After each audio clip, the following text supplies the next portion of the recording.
Companiile de-a lungul anilor și-au dat seama că nu poți să pui focus doar pe ce faci, ci pe cum faci. Când am luat prima oară un rol de manager și nu am știut cum să adresez un low performance. Nu există compania perfectă, ci cu ale cărui defecte poți să ai o relație pe termen lung.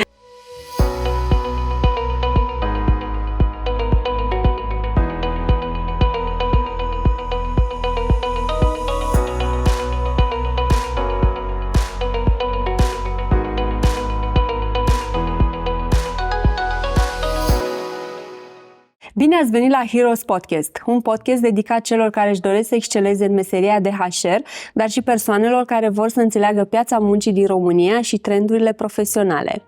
Astăzi sunt bucuroasă să o am alături de mine pe Alina Costea, Chief Human Resources Officer la Lensa. A avut ocazia să-și dezvolte expertiza pe parcursul a 12 ani în roluri importante din Departamentul de Resurse Umane ale câtorva companii distinse dintr-o varietate de industrii. Absolventa Academiei de Studii Economice București, specializarea Administrarea și Managementul Afacerilor în limba germană. Alina, spune-ne, te rog, ce faci tu în acest moment? În acest moment coordonez echipa de HR din Lensa, cam din luna septembrie anul trecut. Și avem multe proiecte și planuri mari pentru anul acesta. Da, știu că sunteți o echipă dinamică, faceți în permanență multe lucruri și asta e foarte fain la voi. Asta am apreciat întotdeauna la voi. Una dintre valorile noastre este ambiția, deci trebuie să o arătăm și prin acțiunile pe care le facem în perioada următoare. Și da. Super, uite că ai menționat despre valori. Spune-mi, te rog, cum se leagă aceste valori cu activitatea de zi cu zi a oamenilor? Da, cred că valorile companiei e deja un leitmotiv despre care toată lumea vorbește și de ani de zile multe companii și le promovează, le pun fie pe pereți, fie... Sună foarte bine, arată bine. Exact. Cred că dacă am vrea să ne dăm seama cam care sunt valorile din compania respectivă, ar trebui doar să faci o plimbare printre birouri pe coridorul din sediul respectiv și să îți dai seama exact cum sunt ele simțite de angajați. Dacă vorbim despre comunicarea între angajați, dacă vorbim despre cum discută sau ce fel de interacțiune are managerul cu angajații respectivi, despre cum se transmit informațiile, despre câte zâmbete vezi pe metru pătrat. Sunt multe lucruri care te pot face să îți dai seama cam care sunt valorile respective. Cred că toate companiile au lucruri și bune și lucruri de îmbunătățit, inclusiv noi. Inevitabil. Important e să fii foarte conștient de care sunt punctele tale forte și care sunt zonele pe care trebuie să le adresezi și să lucrezi acolo cu managerii, cu toată echipa. Apropo de zâmbete, știu că aveți ceva legat de zâmbete. La ce te referi mai exact? Numărați zâmbetele clienților? Sau asta era din trecut? Era din trecut. Okay. Este într-adevăr, să zic așa, o expresie și un indicator intern pe care oamenii îl află de el prima oară când sunt angajați și de regulă se duc în magazine, că acolo e singurul loc unde am putea să facem asta. Și practic încercăm să le dăm exemple foarte clare de cum este validată activitatea lor de către clienți și dacă ea se traduce sau nu într-un zâmbet, chiar dacă clientul respectiv poate n-a achiziționat un produs, faptul că a primit un răspuns potrivit la întrebarea lui sau a fost tratat într-un anumit fel, el pleacă cu un zâmbet și evident că asta se poate traduce și că se reîntoarce în magazinele noastre sau, de ce nu, povestește mai departe de cât de ok a fost experiența la noi. Ce frumos! Și astfel voi, într-adevăr, vă trăiți valorile și le arătați și celorlalți. Da. Spune-mi cum este în procesul de recrutare, cum se întâmplă asta, cum recrutezi oameni aliniați valorilor? Ideea este că avem o varietate de roluri și în funcție de tipul de rol, evident că avem etape diferite de recrutare, avem instrumente pe care le punem în practică pentru a ne asigura că respectivii colegi sunt cei mai potriviți pentru echipa respectivă. Cred că și sunt o persoană care, din experiența de până acum, mi-am dat seama că dacă skills-urile sunt lucruri pe care le poți ascuți, ți le poți dezvolta, poți să te asiguri că în timp, mai scurt sau mai lung, ele se îmbunătățesc. Atitudinea e ceva ce e foarte greu de șlefuit și atunci e foarte important în procesele noastre de recrutare să vedem atât potențialul angajatului, dar și ce fel de om este în primul rând. Și asta e o cheie de verificare pe care întreaga echipă de recrutare o validează. Practic, cred că 99% dintre colegii recrutați din Lensa trec mai întâi prin filtrul nostru, chiar de cele mai multe ori interviuri, dacă nu fizice, atunci online, și ulterior sunt trimiși către manageri. Cel puțin din punctul ăsta de vedere, simțim că putem să ne asigurăm că ei sunt aproape de valorile noastre și sunt colegi pe care putem să-i avem alături de noi pentru o perioadă lungă de timp. Deci procesul de recrutare este unul complex, care include mai multe etape. Depinde de rol, da. Cu cât rolul e mai complex, cu atât etapele sunt mai multe și mai diverse. Da. Alina, ziceai, îmi povesteai din experiența ta. Spune-mi un pic, cum ai ajuns să lucrezi tu în acest domeniu de HR? Cumva din facultate a început totul. Am făcut administrarea afacerilor cu predare în limba germană și acolo, practic, în cadrul acestei facultăți explorezi cam toate departamentele specifice unui business, inclusiv HR. Și cred că mi-ar fi plăcut să știu și mai multe înainte să încep această facultate, dar m-a ajutat cumva să-mi dau seama cel puțin ce nu vreau să fac. Ok, adică e foarte bine. Dacă ceva a fost foarte clar, am zis știu ce nu vreau să fac, știam că nu vreau contabilitate, știam că nu vreau să mă duc pe zona asta de call center și oscilam ce-i drept între HR și marketing. Ok.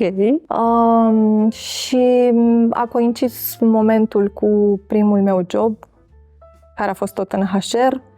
Apoi mi-am scris și licența și dizertația, tot mapat pe zona asta și de acolo lucrurile s-au așezat și a fost natural. Și am simțit cumva că zona de HR, cu componenta de employer branding, îmi aduce și această satisfacție de marketing. Exact la asta mă gândeam când ai spus HR și marketing, că se duce mult în zona de employer branding, ai nevoie de ambele. Da, exact.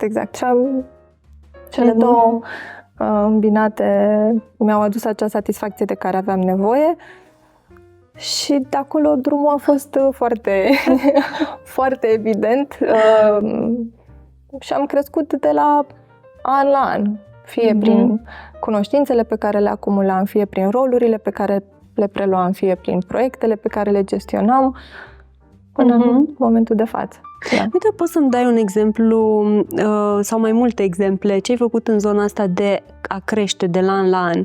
Ai participat la ceva cursuri, conferințe? Ai un obicei de a participa la ele? Urmărești pe cineva ceva? Cred că zona asta de autodezvoltare este o zonă atât de personală și fiecare om are o metodă diferită de a-și aduna informațiile și de a se conecta la ele și a putea după să facă ceva cu acele informații. Sunt o persoană, chiar dacă lucrez în HR, de profil am făcut Mate Info, C++, adică sunt foarte...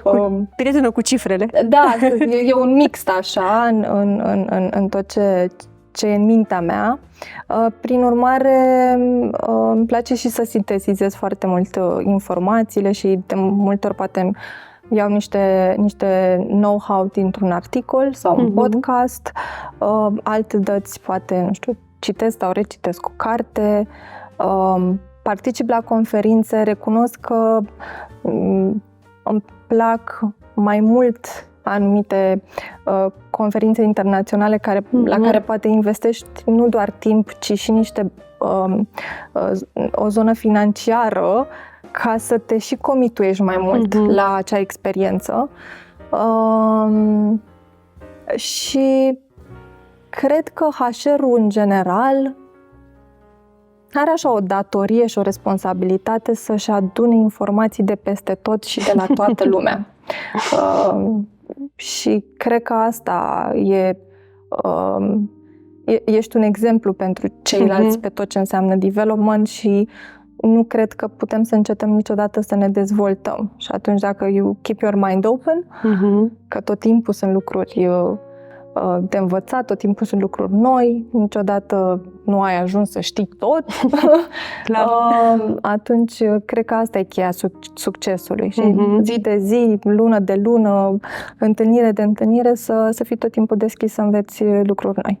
Da, mai ales că este, cum ai menționat și tu, la HR se uită toată lumea, toată organizația și atunci, da, într-adevăr, ești un exemplu pentru toți. Te-am auzit spunând HR și cifre. Cum se leagă HR-ul, lucrează cu cifre? Că multă lume fuge, știi, nu-mi plac cifrele, nu-mi place matematica și mă duc pe latura umană. Și ne trezim într-o meserie de HR. Dar te-am auzit spunând de cifre. Folosim cifrele? Cum le folosim în HR? Folosim foarte mult cifrele. Folosim mult cifrele și poate zona asta de cifre în trecut era asociată exclusiv cu tot ce înseamnă payroll, admin, că faci calcule salariale și așa mai departe. Ce ne-a arătat ultimii ani și nu doar în HR, în toate domeniile, este că zona asta de analytics te ajută extrem de mult în tot ce faci. Că vorbim de training-uri, că vorbim de recrutare, că vorbim de employer branding. Sunt lucruri care, fără cifre, poate nu știi care sunt acțiunile cele mai potrivite pentru compania ta. Nu știu, dacă implementezi, de exemplu, de curând am lansat și prelucrăm acum datele de la un Pulse Survey. Fără date nu-ți dai seama cum e NPS-ul, ești bine, pe ce zone ești bine, ce ai de făcut mai departe, ce trebuie să îmbunătățești. Exact. Adică cam da, poate nu este unul dintre cele mai orientate departament cu mulți ani în urmă asupra cifrelor, dar cu siguranță ultimii ani ne-au demonstrat că avem nevoie de aceste cifre ca să putem să facem lucruri palpabile. Deci, cu alte cuvinte, ne place, nu ne place, trebuie să învățăm să lucrăm cu cifrele și să le iubim până la urmă. Da. Și apropo de asta, spune-mi, te rog, cum se leagă strategia de business cu strategia de HR, cu strategia de L&D, cât sunt de interconectate ele? Sunt foarte interconectate. Că și aici știu că e încă un debate în zona asta. Am trăit foarte multe etape prin care HR-ul a trecut în ultimii aproape 14-15 ani.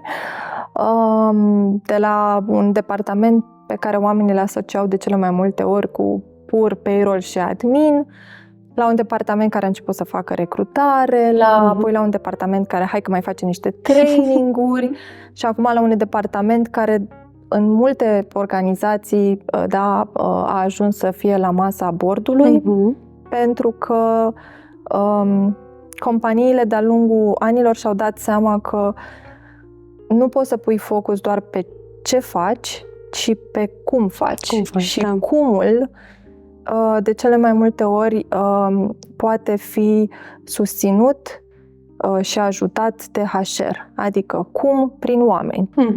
Da, e important ce rezultate avem, dar e important și cum le obținem.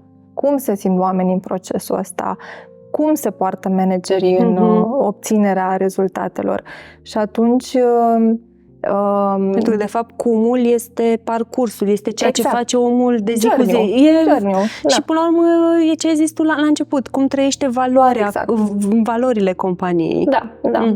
Iar acum, în ultimii ani, toată lumea discută despre tot ce înseamnă zona de cultură organizațională, de starea de bine a angajaților, de această siguranță psihologică de cele mai multe ori. Și fără ca HR-ul să fie un partener în toată povestea asta, e foarte greu să le echilibrezi pe toate. Cred că asta face HR-ul. Echilibrează business-ul în a avea succes pe termen lung. Ce frumos sună asta, echilibrează business-ul. Da. Pe termen scurt cu toții obținem rezultate. Întrebarea e dacă ne și țin rezultatele alea. Da. Corect. Ce ar trebui să facă un HR ca să fie ascultat de business? Cred că depinde foarte mult de cum vine el în acel context. Adică dacă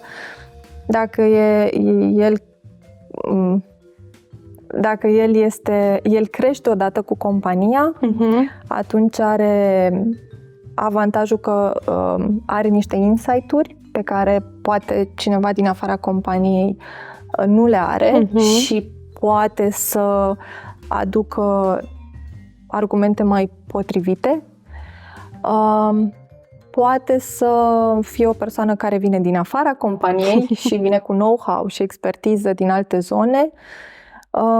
În ambele variante, cred că business-ul trebuie să aibă încredere în el și să tu ca HR să validezi de ce ești acolo și că ești o persoană în primul rând corectă și fair.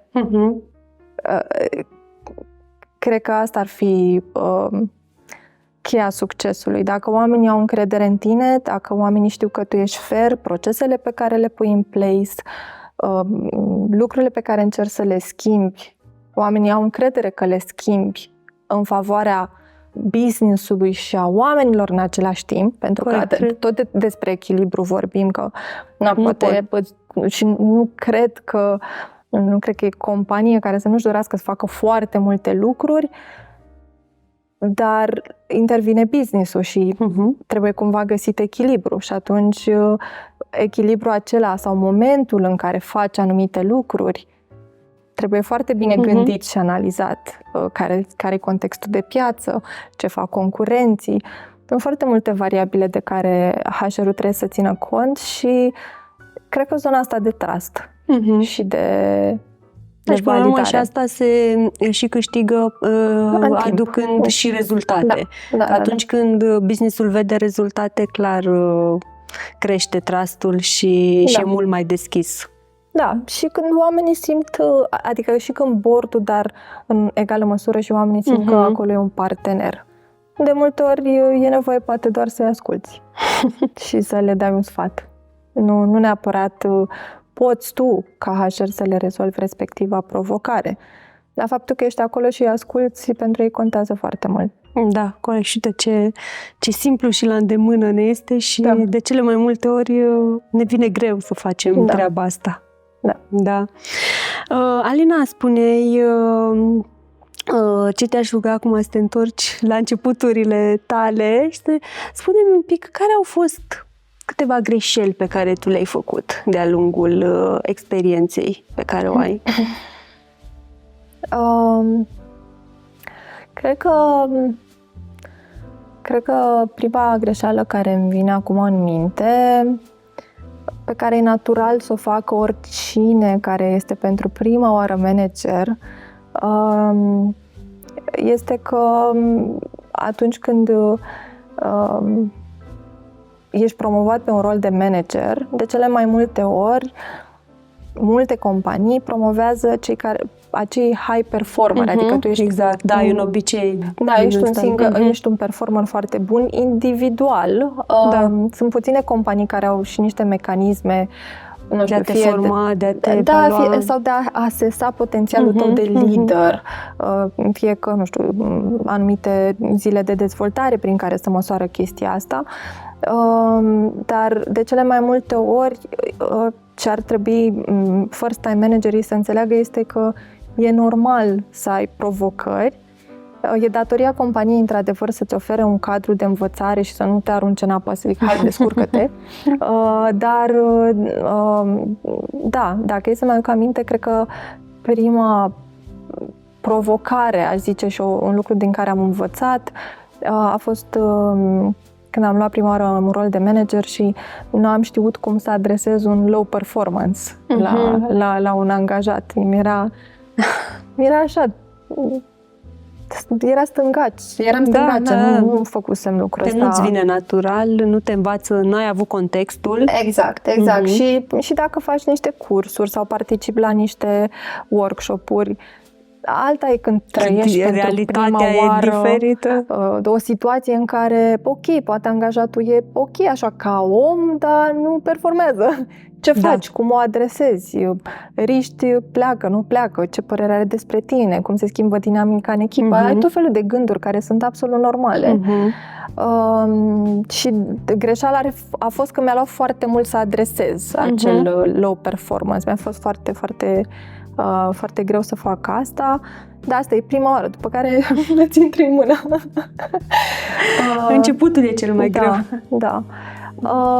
Și cred că ce am învățat așa în primii ani ca learning a fost că oamenii te surprind. Și potențialul angajaților este nelimitat dacă știi să le hrănești ceea ce au ei nevoie. Și să le crezi contextul. Exact. Când eram mai tânără, știi, ai tendința așa să pui oamenii poate niște cutiuțe. Și te zice, acolo, așa. Și după aceea vin oamenii și te surprind. Și plăcut și neplăcut. Dar cel mai mult te surprind cele plăcute. Și cred că asta a fost alt learning pentru mine, că mi-am dat seama că e atât de important să știi care este nevoia colegului, angajatului din echipa ta, ca să înflorească acel coleg. Deci ai învățat să te lași surprinsă. Da, exact. Ce frumos! Da. Spune-mi, te rog, dacă ar fi acum să dai timpul înapoi, care ar fi două, trei programe de learning pe care le-ai implementa mult mai repede într-o organizație? Cred că nu știu dacă aș zice programe, cred că aș zice metode sau way of doing things. Cred cu tărie că fiecare companie are niște etape de schimbare și de cât de pregătite să îmbrățișeze anumite schimbări.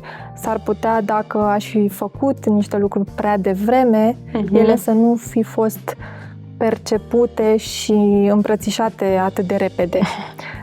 Pentru că și când lucrezi chiar și în zona asta de schimbare organizațională, change management, pui așa niște straturi și în fiecare etapă poți să mai adaugi niște lucruri. Cred că ceva ce aș face diferit, poate în urmă cu 10-15 ani, aș fi fost mai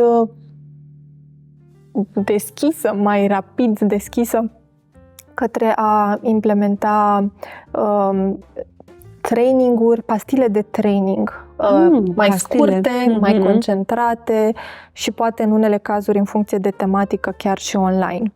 Adică noi am trecut... Wow, asta acum 10-15 ani online chiar ar fi fost. Am trecut așa prin niște etape în care era, nu știu, foarte mult training. Foarte. Tot trainingul era în clas. Și mult, pe o durată lungă de 2, timp. 3, 4, câte zile se putea. Da, exact. Și de regulă concentrate într-o singură dată. După care am început să se mai spargă. Ok, hai că nu, parcă e prea mult și se mai spărgeau așa în câteva zile, în câteva intervenții. După care, dintr-o dată, a venit pandemia, care totul... Recunosc că m-a prins într-o perioadă în care chiar coordonam echipa de L&D și am pus pe hold 2 luni și am zis hai să ne regrupăm să ne regrupăm echipa, să vedem ce facem, că era clar că se blocase tot. După care au ajuns în 2-3 luni, ne-am prins cam ce e de făcut. Piața s-a mișcat destul de repede, adică toate companiile și-au dat seama că nu pot să stea prea mult. This is the time to change. Și am mers foarte mult timp exclusiv online. După care acum se încearcă acest echilibru hibrid, whatever, depinde de, repet, nevoie, tematică. Deci, cred că nu m-aș fi dus în niciuna dintre extreme, ci aș fi încercat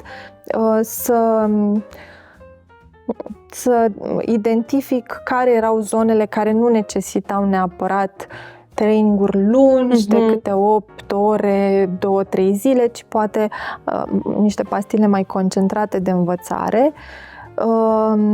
Și mult mai mult, adică al doilea lucru, aș fi zis, mult mai multă implicare de pe atunci din partea angajaților și autoresponsabilizare în ceea ce înseamnă propria lor dezvoltare.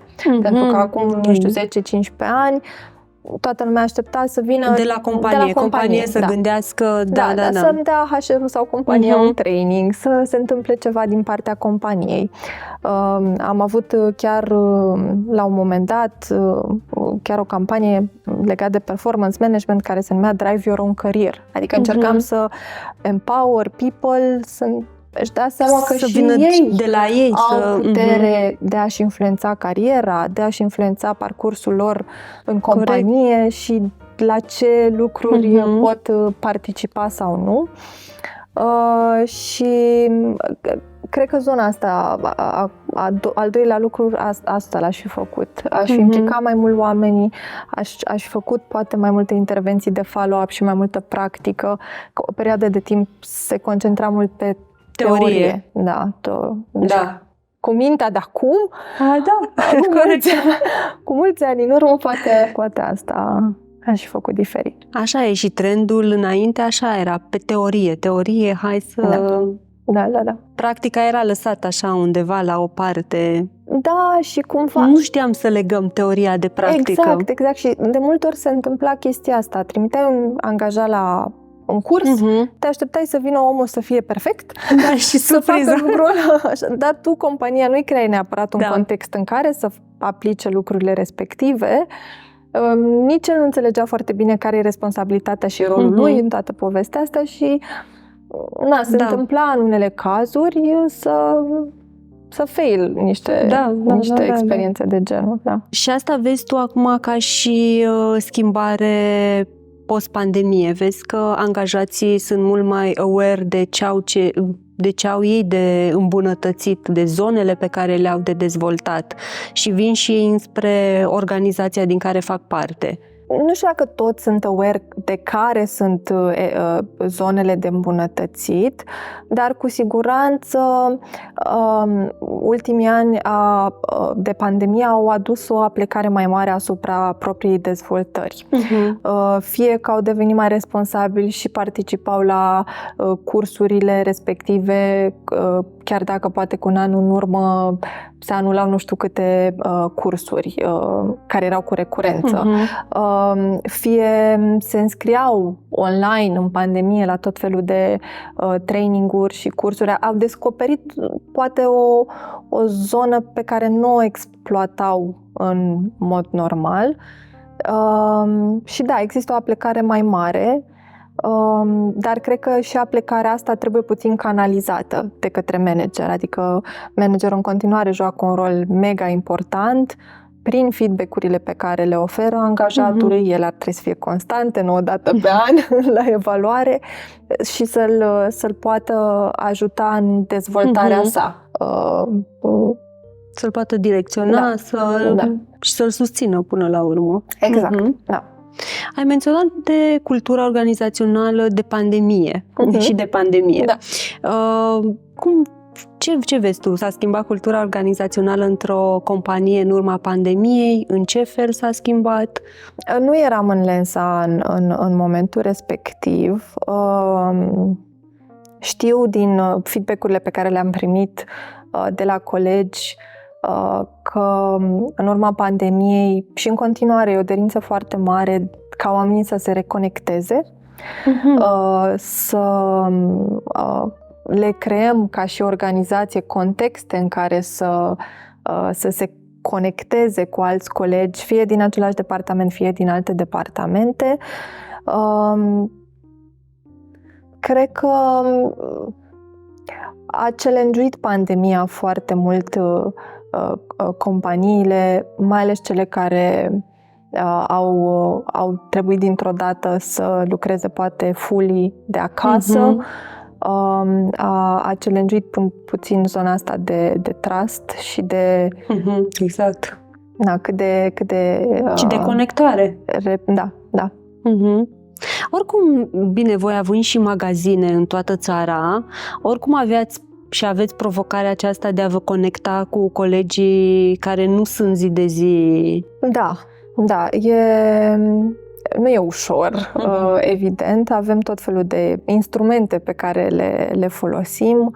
Am început să avem și tot felul de workshop-uri și interacțiuni și ăsta e planul pe viitor, să îi adunăm cel puțin zonal, adică să aducem, 2 colegi dintr-un magazin, 2 din alt oraș și cumva să se cunoască, să facă un schimb de experiență, de bune practici, pentru că de cele mai multe ori răspunsurile le avem chiar intern.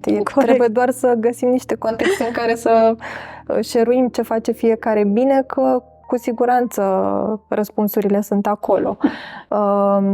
Da, e provocator.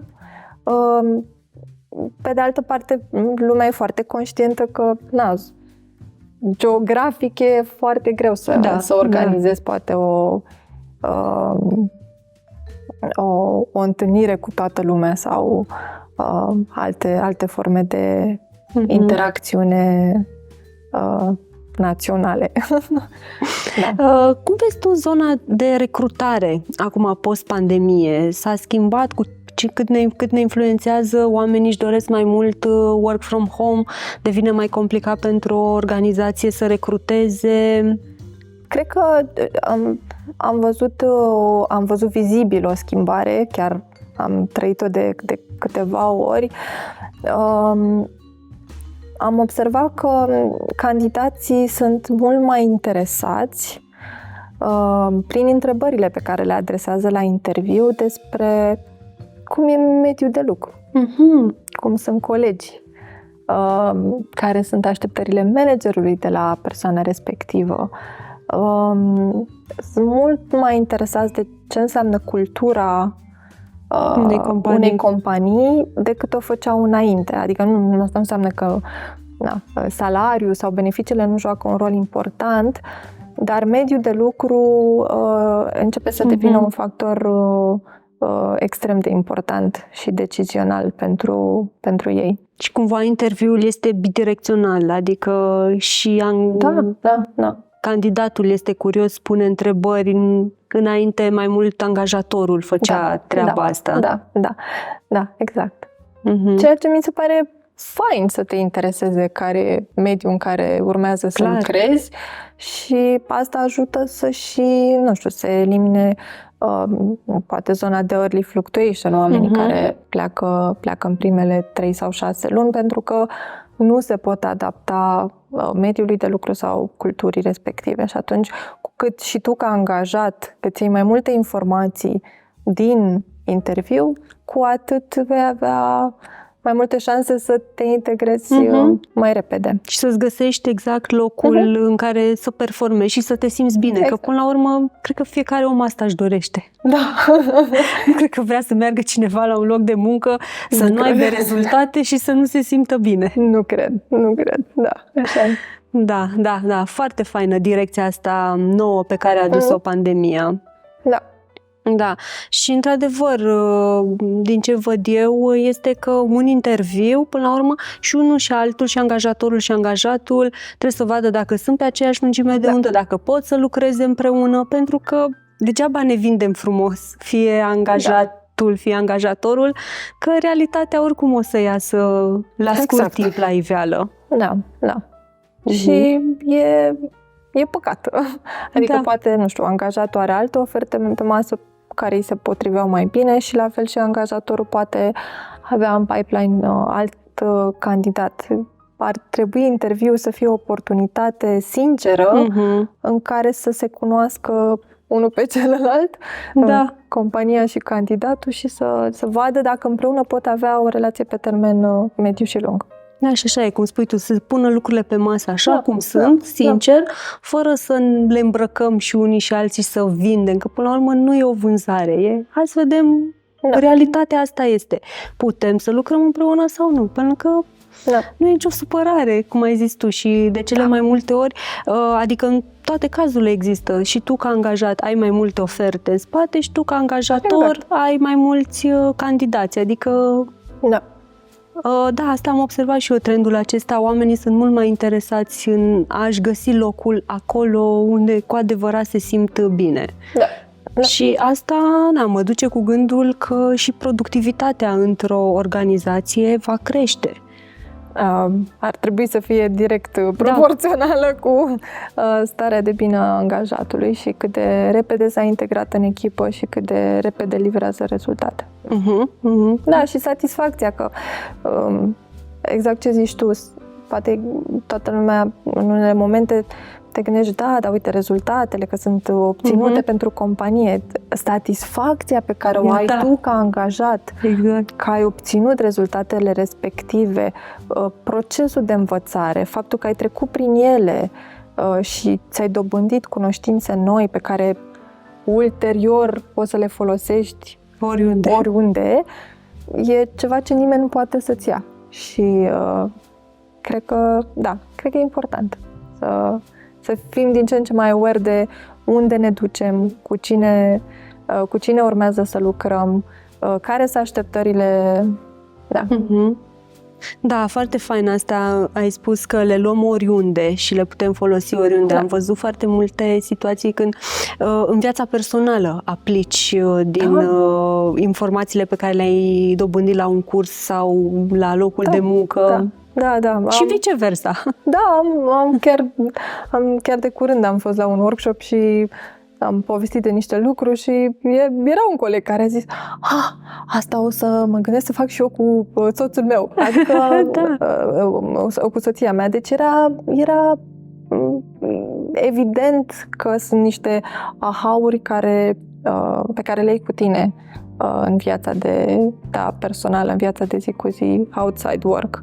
Da, pentru că te impactează pe tine ca om și până la urmă tu ca om ești unul și același. Exact. Dar joci diferite roluri, dar folosești informațiile dobândite într-un anumit rol în toate rolurile pe care le joci. Da, exact. Da, foarte fain asta. Spune-mi un pic, cum vezi acum că hai să rămânem tot în zona asta de cultură organizațională, sau tulburat apele, să zic așa, sau s-au limpezit, depinde la unii. Vezi un trend ascendent, descendent de plecări din organizații? Cred că depinde de industrie, adică sunt industrii și industrii, sunt industrii care au anumite picuri și fluctuează. Cred că ce e important și am identificat în ultima perioadă e exact ce îți spuneam mai devreme. Oamenii care vin la interviurile acestea și întreabă și sunt curioși de care este cultura din compania respectivă, sunt și oameni care poate la un moment dat au avut o anumită experiență și nu vor poate să o retrăiască, sau din contră au avut o experiență faină și vor să o retrăiască și fac o schimbare pentru că, nu știu, vor alte oportunități de dezvoltare. Cred că sunt tot felul de tendințe, sunt tot felul de studii, sunt tot felul de lucruri scrise în ultima perioadă și de quiet quitting și dar at the end of the day eu am o vorbă, zic că nu există compania perfectă, ci cu ale cărui defecte poți să ai o relație pe termen lung și să trăiești. Și atunci s-ar putea pentru mine ca angajat o perioadă de timp să fie ok respectivele defecte, da? Și la un moment dat să-mi doresc să fac o schimbare sau să-mi dau seama din primele luni că acea companie nu este potrivită pentru mine. Însă cred că elemente precum zona asta de mediu de lucru și tot ce înseamnă safety, psihologic în primul rând, safety-ul jobului, sunt elemente vitale. Astea de bază deja. Ca aceste mișcări să nu se întâmple. Da, și atunci de aici pot apărea diverse mutări pe piață, da. Alina, ai menționat despre informări.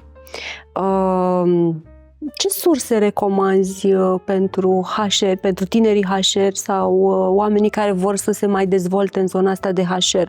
De unde să se informeze? Ai vreun podcast, vreo emisiune pe care o poți recomanda? O carte, de ce nu? Cum îți povesteam și mai devreme, noi la HR cred că ar trebui să fim un burete.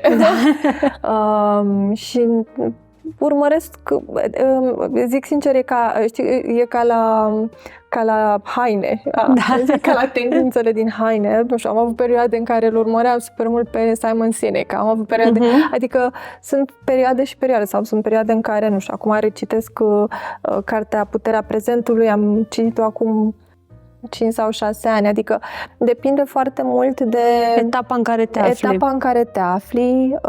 Ce pot să garantez e că de fiecare dată când poate recitești o carte, sigur o privești cu alți ochi.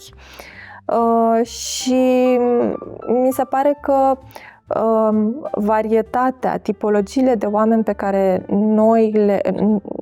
noi interacționăm zi de zi atât de mare și e nevoie ca noi să fim la curent cu multe lucruri. Poate nu neapărat tot timpul doar din zona de HR. Poate e important să știm și din alte domenii. Altfel porți o discuție cu un coleg care, nu știu, e din departamentul de marketing sau departamentul de comercial și cunoști niște lucruri din piață, din zona respectivă sau din area lui de specialitate sau întâmpla niște lucruri și te simte că ești conectat cu el și că îi înțelegi poate nevoia sau situația prin care trece. Ce cred că ar fi util, poate, dacă nu au citit-o tinerii HR-ri, mie mi-a plăcut foarte mult Atomic Habits, pentru că îți dă, de fapt, abordarea pe care tu ar trebui să o ai ca HR în ceea ce faci, și anume să-ți dai seama că proiectele mari și grandioase, valori puse pe pereți, lucruri care sună bine, nu înseamnă neapărat că generează schimbare, ci că ar trebui să ne întoarcem la niște microcomportamente și zi de zi să lucrezi la ele, cu echipa, cu managerii, cu leadership-ul, cu flow-urile pe care tu le pui în place în compania respectivă, ca schimbările să se înceapă să fie văzute și dacă comportamentele noastre nu sunt schimbate, schimbarea la nivel de companie nu poate să aibă loc. Da, și cred că ar trebui să fie înzestrați HR-ii aceștia noi cu multă răbdare. Pentru că schimbările nu se întâmplă peste noapte. Adică, din experiența mea, am implementat niște programe fantastice cu niște oameni minunați și probabil că am văzut rezultatele cam peste 4-5 ani, validate cu cifre. Da, altfel n-ai cum. Dar în timp, adică în timp se întâmplă și cu cât compania e mai mare și locomotiva e mai grea și mai mare, cu atât lucrurile se schimbă mai greu. Și ce te aud eu pe tine zicând e faptul că ai nevoie de fapt de niște etape, ai nevoie de niște pași. Da.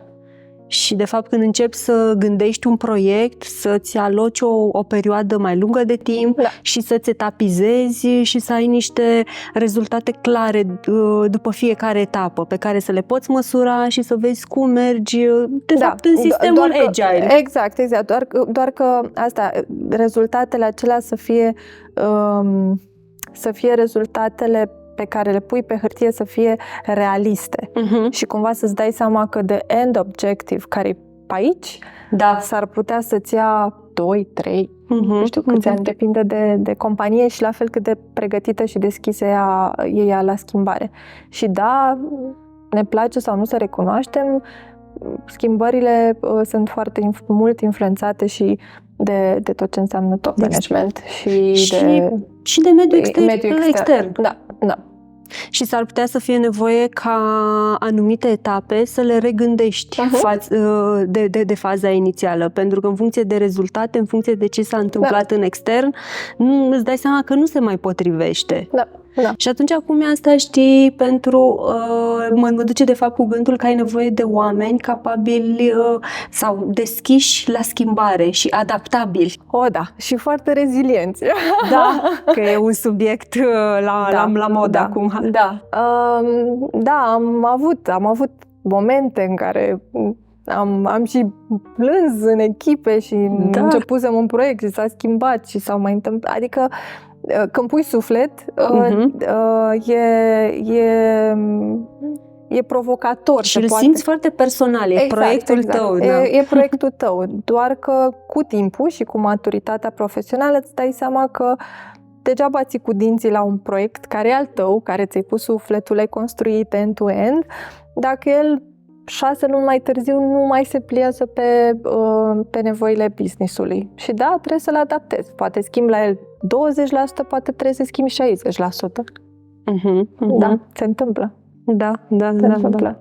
Da, asta cred că a dus pandemia bun, iar ne-a învățat să ne schimbăm și să acceptăm mai ușor schimbarea și să acceptăm schimbarea asta rapidă.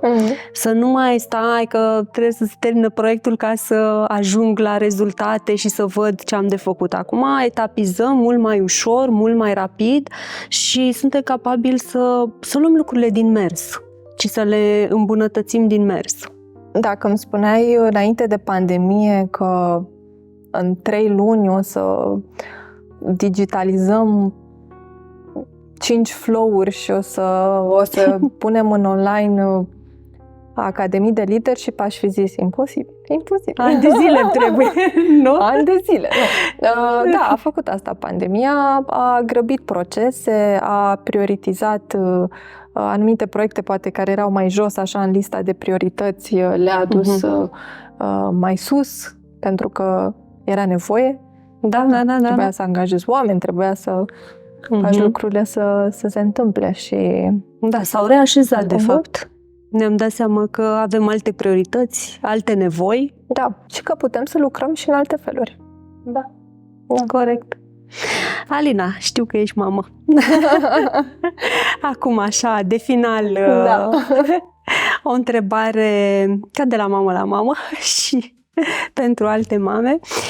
Ce recomanzi părinților din ziua de azi să facă pentru copiilor, astfel încât să crească niște adulți adaptabili locului de muncă în care vor ajunge?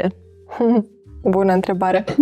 N-am o rețetă a succesului și cred că în fiecare zi, ca părinte, încerci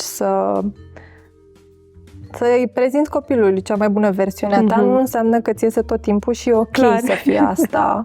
Important e ca, știi, și la business, să înveți din greșeli, să dai seama ce ai făcut, să-ți recunoști greșeala și să nu o mai repeți. Cred că trebuie găsit un echilibru.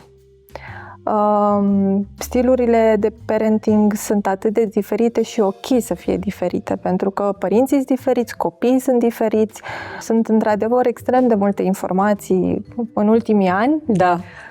Și poate ar fi bine să le filtrăm și să vedem din fiecare lucru ce ni se aplică nouă și ce e potrivit pentru mine și pentru familia mea și pentru copilul meu. Cred că e important, apropo de echilibru, să le dăm atât încredere în ei, dar încredere specifică. Asta e greu. Poate din niște generații în care nu toți am auzit tot timpul te iubesc, te apreciez, ești cel mai bun. Câteodată poate ne gândim că dacă zicem te iubesc, te apreciez, ești cel mai bun, e suficient. Poate extra efortul ar trebui să fim foarte specifici pe proces, pe ce anume se întâmplă acolo, pentru că ei, am putea să-i tratăm ca niște mini colegi din echipele noastre. Exact la asta mă gândeam. Adică stăteam și mă gândeam dacă aș aplica tot ce aplic la muncă cu al meu copil. Ar fi bine. Da. Dar nu mi iese tot și timpul. Viceversa. Și viceversa, da, și viceversa. Da, cred că ar trebui poate să încercăm mai mult ce ziceai tu și mai devreme, să nu facem așa neapărat o diferență foarte clară, ci ce învățăm la muncă, la ce informații avem acces, lucrurile pe care le trăim acolo și în primul rând noi cu noi să fim bine. Să putem după să gestionăm și mai departe în familie și la copil. Da, cu cei dragi și cu copilul. Și da, nu o să fie perfect, n-are cum, dar încercăm și faptul că încerci pentru mine și faptul că ai bune intenții e tot ceea ce contează. Da, corect. Că încerci, nu te dai bătut, ai bune intenții și ești acolo, prezent. Și cred că asta, de fapt, e cel mai greu. Adică dacă ar fi să-mi reproșez mie ceva, e că încă am momente în care nu reușesc să mă deconectez total, 100% să fiu prezent acolo. Și timpul zboară, apropo de, ziceai tu că ne știm dinainte să-l am pe cel mic, acum îmi face 7 ani. Și timpul zboară, zboară. Da. Și da. Așa e, asta, dacă te liniștește cu ceva, și eu am provocarea asta. Și îmi dau seama, nu e deloc simplu să fii zi de zi cu copilul și să faci tot posibilul să fii cea mai bună versiune a ta acolo, pentru că ai momente în care nu ți-e tocmai bine, vii încărcată din alte părți și inevitabil el simte, chiar dacă nu-i spui lui personal absolut nimic, el simte. Da. Și cred că e și faptul că la job ne-am obișnuit și avem toate satisfacțiile. Suntem obișnuiți să vedem repede rezultate sau să vedem, chit că, ok, n-ai văzut rezultatul proiectului X, dar ai alte rezultate zi de zi care îți aduc satisfacție, iar copilul îți aduce satisfacție, dar e la fel, e un proiect în creștere. Mult mai lungă de timp. Da, pe care vezi rezultatul, dacă ai făcut treabă bună sau nu, probabil pe la 20 de ani. Și atunci e important să ne aducem aminte de acele microcomportamente și lucruri mici, pas cu pas, pe care să le facem cu el. Și pe acelea să le apreciem. Da. Foarte frumos. Îți mulțumesc foarte mult, Alina. Mulțumesc și eu pentru invitație. Mi-a făcut plăcere să te am astăzi alături de mine. Și mie. Chiar a fost frumos și mă bucur că aveți inițiativa asta și Sper să ajutați și să ajungă informațiile voastre la cât mai mulți colegi. Da, și eu sper. Mulțumesc frumos, Alina! Mersi și eu!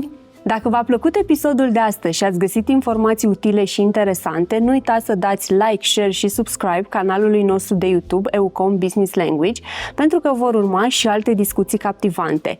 În fiecare episod tratăm subiecte practice din sfera de business care vă vor inspira să vă duceți cariera la următorul nivel. O zi frumoasă!